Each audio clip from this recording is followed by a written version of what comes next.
Good morning all students, मैं के P Singh एक बार आपका फिर से स्वागत करता हूं। तो आज हम सीखने जा रहे हैं एरर डिटेक्शन, जो कि एग्ज़ाम में ज़्यादातर क्वेश्चन पूछे जाते हैं। उनके कॉन्सेप्ट जानेंगे कि कैसे हम पेपर में उनको सॉल्व करेंगे।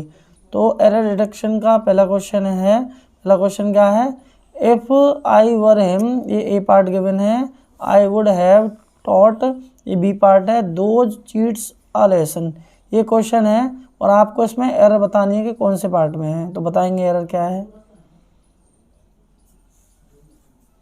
तो बेटा जो एरर है वो पार्ट ए में है। किसमें? पार्ट ए में।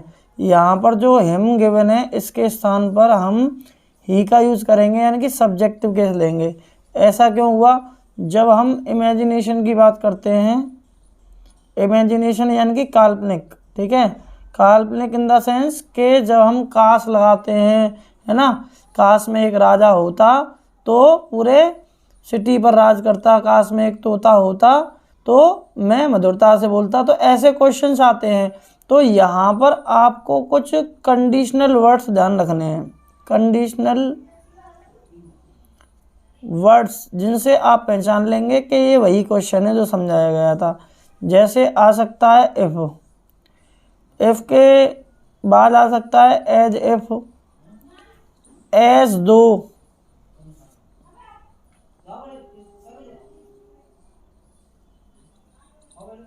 ठीक है। इस प्रकार के कंडीशनल वर्ड देखने के लिए मिलेंगे आपको। तो यहाँ पर देखेंगे दो क्लॉज हैं, एक तो क्लॉज ये है और एक क्लॉज ये है। तो ये जो सब्जेक्ट है आई, अगर इसके स्थान पर और कुछ भी होता तो हम कोई भी सब्जेक्ट हो उसके साथ में हम ऐसी कंडीशन में वर का यूज़ करते हैं, और उसके बाद जो आएगा नाउन या प्रोनाउन उसको सब्जेक्टिव केस में रखा जाता है, ठीक है। इसके बाद आने वाली जो क्लॉज होगी, जो दूसरी क्लॉज होगी, उसमें आता है subject plus would, subject plus would, और वुड के साथ में आएगी मेन वर्ब की कौन सी फॉर्म? First form. या फिर अगर सब्जेक्ट के बाद में वुड हैव गिवन है, ठीक है, तो आप जानते हैं would have, should have, might have, must have past को रिप्रेजेंट करते हैं। तो इनके साथ में मेन वर्ब की कौन सी फॉर्म लगेगी? थर्ड, ठीक है। तो यहाँ जैसे मैं आपको और एक आध सेंटेंस बता देता हूँ ऐसा,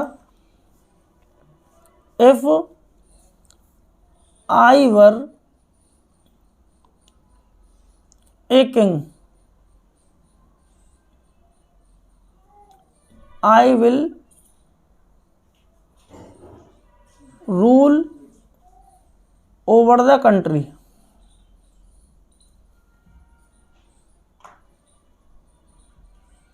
तो यहाँ पर आपको एरर बतानी है। देखो ये कह रहा है कि काश में एक राजा होता तो पूरे देश पर राज करता। तो यहाँ पर जो कंडीशन है इमेजिनेशन वाली है, ये कंडीशनल वर्ड्स क्या है? इफ़ है, इसके बाद आई के साथ क्या लग रहा है? वर। वैसे क्या लगता है? वॉज। तो यहाँ पर आई के बाद में विल गिवन है, तो विल की जगह पे क्या आना चाहिए? वुड। क्योंकि पहला सेंटेंस पास्ट में है तो दूसरा सेंटेंस भी किसमें होगा? पास्ट में। ये कंडीशनल सेंटेंस की पहचान है, ठीक है। अगर एक और सेंटेंस देख लो, if I were A parrot, तो क्या आएगा? आई वुड टॉक स्वीटली, है ना। तो वो आपको दे देगा आई वुड टॉक्ड स्वीटली, तो मधुरता से बात करता। तो यहाँ पर आपको ये भी ध्यान रखना है कि वुड के बाद में मेन वर्ब की फर्स्ट फॉर्म आती है। क्या आती है? मेन वर्ब की फर्स्ट फॉर्म, ठीक है। ये चीज़ क्लियर हुई। जैसे she talks as if she was my mother. इसका मतलब क्या है? वह बात करती है जैसे कि वह मेरी माँ हो, लेकिन माँ है नहीं ना। इमेजिनेशन वाली कंडीशन कैसे पहचानी आपने? एज इफ से। तो एज इफ आया है, उसके बाद में सब्जेक्ट क्या है? सी, ठीक है। तो यहाँ पर वॉज की जगह पर क्या यूज होगी? हेल्पिंग वर्ब, यानी कि मेन वर्ब की तरह काम कर रही है वो, तो क्या हो जाएगा? वर, ठीक है।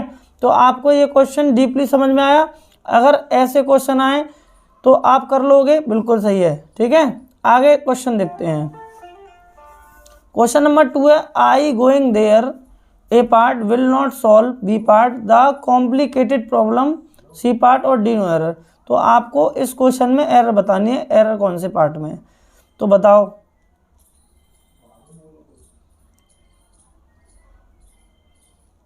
तो आप सामान्य रूप से जानते हैं कि भाई सब्जेक्ट के बाद में वर्ब आती है, वर्ब यानी कि हेल्पिंग वर्ब, और यहाँ सीधे क्या दी है, गोइंग। तो गोइंग क्या है, मेन वर्ब की कौन सी फॉर्म है, फोर्थ फॉर्म। तो ऐसे कोई भी सेंटेंस नहीं बनता। लेकिन आपको ये बता दूं, गोइंग हमारा नाउन भी है। नाउन कौन सा है, जिरंड। क्या है, जिरंड है। और नाउन से पहले पजेसिव एडजेक्टिव यूज होता है। तो आई का पजेसिव क्या होगा, माई होगा। तो यहाँ पर क्या हो जाएगा, my going there will not solve the complicated problem, मतलब मेरा वहाँ जाना इस कॉम्प्लिकेटेड प्रॉब्लम को सॉल्व नहीं करेगा। ठीक है, जटिल प्रॉब्लम को, जटिल समस्या को सॉल्व नहीं करेगा। तो आपको ध्यान रखना है कि जिरंड क्या होता है, मैं बता देता हूँ। जिरंड को हिंदी में कहते हैं क्रियावाचक, क्रियावाचक। और बेटा इसकी मेन पहचान है, मेन वर्ब की फर्स्ट फॉर्म में आईएनजी आप लगाते हो तो वो जिरंड कहलाता है। इसको नॉन फाइनाइट वर्ब के नाम से जाना जाता है। और नॉन फाइनाइट वर्ब हमारी अनकाउंटेबल नाउन होती है। अनकाउंटेबल नाउन कैसी होती हैं, सिंगुलर, और वर्ब कैसी लगती है, सिंगुलर। वर्ब के बाद में आ जाता है ऑब्जेक्ट या फिर अदर वर्ड। और इनके साथ में हम पजेसिव एडजेक्टिव यूज कर सकते हैं। क्यों करेंगे, क्योंकि नाउन की विशेषता एडजेक्टिव बताता है, ना कि प्रोनाउन। ठीक है, तो पजेसिव एडजेक्टिव क्या है हमारे, पजेसिव एडजेक्टिव शॉर्ट में लिख रहा हूँ पीए। जैसे माई हो गया, आई का क्या होगा, माई, और ही का क्या होगा, हिज, और सी का क्या होगा, हर। ठीक है, इट का क्या हो जाएगा, इट्स, दे का हो जाएगा देयर। ठीक है, और वन का क्या होगा, वंस, और यू का हो जाएगा योर। ये हमारे पजेसिव एडजेक्टिव हैं। इनके साथ हमेशा आपको ध्यान रखना है नाउन लगता है, यानी कि नाउन लेते हैं। ठीक है, क्लियर हुई ये वाली बात भी। ये वाला भी क्वेश्चन समझ में आया कि यदि कोई नाउन आता है तो नाउन से पहले प्रोनाउन नहीं, यानी कि जो नाउन जिरंड, जो वर्ब है वो हमारी नाउन की तरह काम कर रही है, उसको जिरंड कहते हैं, यानी कि नाउन इक्विवेलेंट। क्या कहते हैं, नाउन इक्विवेलेंट। तो उसके साथ पजेसिव एडजेक्टिव का यूज किया जाएगा। ये क्वेश्चन भी समझ में आया। क्वेश्चन नंबर 3 देखेंगे आप। क्वेश्चन नंबर 3 क्या है, to who did you pass the message I gave you. तो यहाँ पर सेंटेंस देखेंगे। ये जो क्वेश्चन है आपका कहाँ से पूछा गया है, ये क्वेश्चन आपका रिलेटिव प्रोनाउन का क्वेश्चन है। किसका है, रिलेटिव प्रोनाउन का क्वेश्चन है। यानी कि इसमें देखो 2 सेंटेंस हैं, एक तो ये है आई गेव यू, और दूसरा क्या है, to who did you pass. तो हम जानते हैं जो हु होता है वो सब्जेक्ट की तलाश करता है, लेकिन यहाँ पे हेल्पिंग वर्ब के बाद में सब्जेक्ट गिवन है, तो यहाँ हु की जगह क्या आ जाएगा, हुम आ जाएगा। क्या आ जाएगा, हुम। तो आपको पता होना चाहिए कि हुम का जो यूज होता है वो होता है पर्सन प्लस हुम प्लस सब्जेक्ट। ठीक है, और जो हु का यूज होता है person plus who plus verb. ये इसके नॉर्मल वाले केस हैं। और पर्सन से पहले आर्टिकल दा लगता है यदि वह नाउन है। ठीक है, यदि वह नाउन है, प्रोनाउन में तो दा लगेगा नहीं, आप जानते हैं। तो ये चीज़ भी आपको ध्यान रखनी है कि भाई जो हुम होता है वो सब्जेक्ट लेता है। क्या लेता है, सब्जेक्ट, और जो हु होता है वो वर्ब लेता है। ठीक है, ये चीज़ क्लियर हुई। क्वेश्चन नंबर 3 भी समझ में आया होगा आपको। नेक्स्ट क्वेश्चन देखेंगे। नेक्स्ट क्वेश्चन है आपका, she has such a fine memory that she can recollect anything what. B part हो गया ये, हैपेंड मैनी ईयर्स एगो। ये पार्ट सी है और डी एन ओ एरर। तो यहाँ पे बताना है आपको एरर कौन से पार्ट में है। तो देखो पहले तो सेंटेंस को अच्छे से समझ लो। यहाँ पर ये जो सेंटेंस है ये प्रेजेंट परफेक्ट से स्टार्ट हुआ है ना। She has such a fine memory that, she can recollect anything what happened many years ago, यानी कि 3 क्लॉज है यहाँ पे, एक क्लॉज ये हो गई, एक क्लॉज ये हो गई, एक क्लॉज ये हो गई, ठीक है। तो यहाँ पर जो एरर है वो कौन से पार्ट में बताएंगे, यहाँ पर जो एरर है बेटा वो बी पार्ट में है। बी पार्ट में क्या है कि व्हाट की जगह पर हम रिलेटिव प्रोनाउन दैट का यूज़ करेंगे, इसका यूज़ करेंगे दैट का। तो यहाँ पर रिलेटिव प्रोनाउन दैट का यूज़ कैसे होगा कि यदि हम रिलेटिव प्रोनाउन से पहले पाएँ, मैं बता रहा हूँ आपको, यदि रिलेटिव प्रोनाउन से पहले ऑल आ जाए या द सेम आ जाए या ओनली आ जाए या कोई सुपरलेटिव डिग्री आ जाए,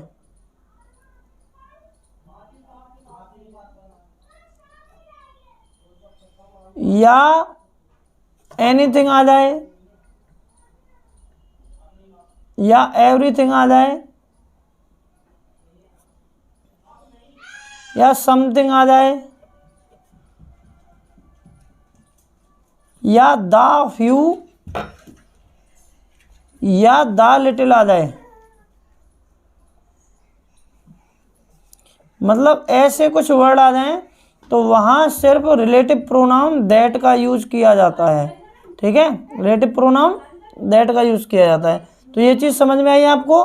point to be noted, very very most important error है जो आपके एग्जाम में आ सकते हैं। नेक्स्ट क्वेश्चन देखेंगे, her black long a part hair compliments her good mark good looks, ठीक है। ये पार्ट सी है और ये डी नो एरर। तो यहाँ बताना है कि कौन से पार्ट में एरर है, तो बताएंगे कौन से पार्ट में एरर है। देखो हर यहाँ पर क्या है, हर पजेसिव एडजेक्टिव है, फिर ब्लैक भी हमारा एडजेक्टिव है और लॉन्ग भी हमारा एडजेक्टिव है, हेयर अनकाउंटेबल नाउन है, ठीक है, कॉम्प्लीमेंट्स वर्ब है, फिर से हम हर हमारा क्या है पजेसिव एडजेक्टिव, और यहाँ पर गुड क्या है, गुड है हमारा एडजेक्टिव, प्योर एडजेक्टिव, लुक्स क्या है, ये नाउन है, ठीक है। तो यहाँ पर आपको बताना है कौन से पार्ट में एरर है। तो पार्ट हमारी ए में एरर है, क्या है, ए में एरर है। ए में एरर क्या है कि एक जब 2 से अधिक एडजेक्टिव एक साथ यूज किए जाते हैं तो उनको एक सीक्वेंस में रखा जाता है, उसको कहते हैं नौसास कॉम्प, नौसास कॉम्प, ठीक है। तो उसकी व्याख्या क्या है, तो एन बराबर होता है नंबर, ओ बराबर होता है ओपिनियन, और एस बराबर होता है आपका साइज, ए बराबर होता है एज, एस बराबर होता है शेप, सी बराबर होता है कलर,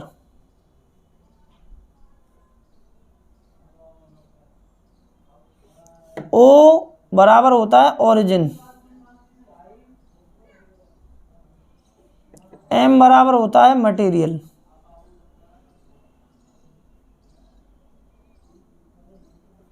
और पी बराबर होता है पर्पस।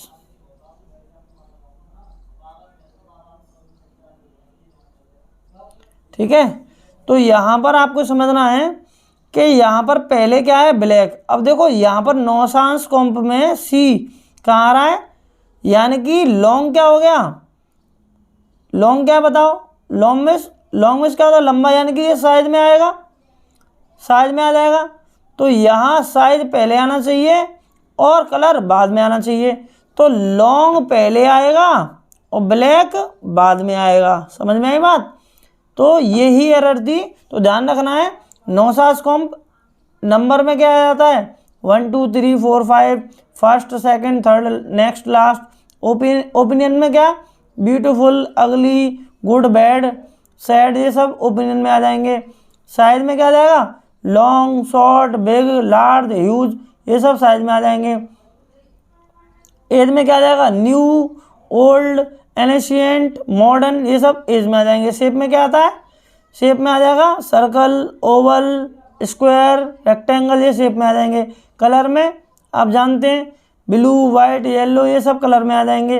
ओरिजिन में क्या आ जाएगा, ओरिजिन में आ जाएगा अमेरिकन, रशियन, इंडियन, ये सब किस में आ जाएंगे, ओरिजिन में आ जाएंगे। मटेरियल में वुडन, ठीक है, वुडन, गोल्डन, ये मटेरियल में आ जाएंगे। पर्पस, वेडिंग, मैरिज, ये सब पर्पस में आ जाएंगे। तो आई थिंक आपको अच्छे से समझ में आया होगा कि नौशास्कॉम क्या होता है और ये सारे क्वेश्चंस। एक बार आपको मैं दोबारा रिपीट करा देता हूँ ताकि आप अच्छे से समझ जाएं। यानी कि क्वेश्चन नंबर 1 क्या था हमारा, क्वेश्चन नंबर 1 था कंडीशनल सेंटेंस से जो इमेजिनेशन वाली कंडीशन थी, कंडीशनल वर्ड्स आते हैं एज, इफ, एज दो, ठीक है, इनसे पहचान जाएगी कि काश में एक राजा होता, वो वाली कंडीशन। तो यहाँ सब्जेक्ट के साथ में सब्जेक्ट कोई हो, उसके साथ में हेल्पिंग वर्ब यानी कि वर्ब का यूज होता है जो कि हमारी मेन वर्ब की तरह काम करती है, और उसके बाद में हमें सब्जेक्टिव केस लेना पड़ता है, ठीक। और दूसरी बात, अगर इसमें दूसरी क्लॉज हो, सेकंड क्लॉज हो, तो 2 क्लॉज बन सकती हैं। एक तो वुड प्लस मेन वर्ब की फर्स्ट फॉर्म और दूसरी वुड है प्लस मेन वर्ब की थर्ड फॉर्म। बनेंगे यही दोनों बेटा, क्योंकि ये पास्ट में है ना, तो पास्ट में ही होना चाहिए दूसरी वाली क्लॉज। तो कंडीशनल सेंटेंस यही बोलता है। दूसरा क्वेश्चन, जैसे मैंने आपको बताया कि कुछ वर्ब नाउन की भांति काम करती हैं, उनको जीरंड कहते हैं, यानी कि क्रियावाचक। मेन वर्ब की फर्स्ट फॉर्म को हम नॉन फाइनाइट वर्ब कहते हैं। नॉन फाइनाइट वर्ब क्या होती हैं, हमें अनकाउंटेबल नाउन। अनकाउंटेबल नाउन कैसी होती है, सिंगुलर, और वर्ब कैसी लेंगी, सिंगुलर। वर्ब के बाद में क्या आता है, ऑब्जेक्ट और अदर वर्ड। तो उसके बाद में, उससे पहले देखो यहाँ पे आई के बनता सब्जेक्ट, तो नाउन से पहले प्रोनाउन थोड़ी ना आता, नाउन के जगह पर हम प्रोनाउन का यूज करते हैं। तो यहाँ इसी वजह से हमने पजेसिव एडजेक्टिव का यूज किया था, आई का कर दिया था माई। तीसरा क्वेश्चन देखा हमने कि यहाँ पे दे रखा था to who did you pass the message I gave you question mark और डी नो एरर। तो हम जानते हैं जो हु का यूज होता है उसके साथ हम नॉर्मली सब्जेक्ट नहीं लेते हैं, ये एक बेसिक परफॉर्मा है इसका। तो यहाँ पर हुम के लिए हम सब्जेक्ट लेते हैं, तो सब्जेक्ट गिवन है यहाँ पे यू, तो आप जानते हैं तो हु की जगह पे क्या लगा देंगे, हुम। और हु अपने साथ सब्जेक्ट नहीं लेता तो क्या लगाएंगे, वर्ब। कुछ कंडीशंस होती हैं वो मैं आपको बताऊंगा आगे, आगे क्वेश्चंस कराता रहूँगा, बताता रहूँगा। जैसे ये नेक्स्ट क्वेश्चन था कि यहाँ पर ये भी रिलेटिव प्रोनाउन का क्वेश्चन है, ये भी रिलेटिव प्रोनाउन का क्वेश्चन है। तो यहाँ पर देखा आपने एनीथिंग के बाद में क्या लगा रखा था, व्हाट। तो एनीथिंग कुछ वर्ड ऐसे हैं, all, the, same, only, superlative degree, anything, everything, something, the, few, the, little, etc, मतलब ऐसे वर्ड आ जाएं तो उनके बाद में सिर्फ और सिर्फ रिलेटिव प्रोनाउन दैट का यूज होता है। किसका यूज होता है, दैट का। तो यहाँ पर हर ब्लैक लॉन्ग हेयर कॉम्प्लीमेंट्स, तो यहाँ पर नौशास्कॉम फॉलो हुआ है, आपको बताया मैंने अभी नौशास्कॉम क्या होता है पूरा एक्सप्लेन करके। चलिए फिर आप आगे चलते हैं। तो आपने ये 5 क्वेश्चन समझे विद कॉन्सेप्ट। अगर यदि आपको अच्छा लगा हो तो वीडियो को लाइक करें, शेयर करें और कमेंट करें जो आपको सीखना है। मैं इस तरीके से ही आपको प्रैक्टिस कराऊंगा क्वेश्चनों की। देखो क्वेश्चन तो हम लोग करते हैं लेकिन हमें ये पता नहीं चल पाता है कि इसके पीछे कॉन्सेप्ट क्या है। ऐसे क्वेश्चन करने से कोई फायदा नहीं है कि आंसर लगा दिया, आपको रीज़न पता नहीं है कि ये क्वेश्चन कहाँ से बना है, कैसे बना है। तो ऐसे प्रैक्टिस करने का बेटा कोई फ़ायदा नहीं है। तो जो आप प्रैक्टिस करेंगे, जो मैं करा रहा हूँ इस तरीके से, तो आप इन चीज़ों को कभी नहीं भूलेंगे और आपको क्वेश्चन भी याद रहेंगे और कॉन्सेप्ट भी याद रहेगा। ठीक है, तो नेक्स्ट वीडियो में और आगे क्वेश्चन डिस्कस करते हैं।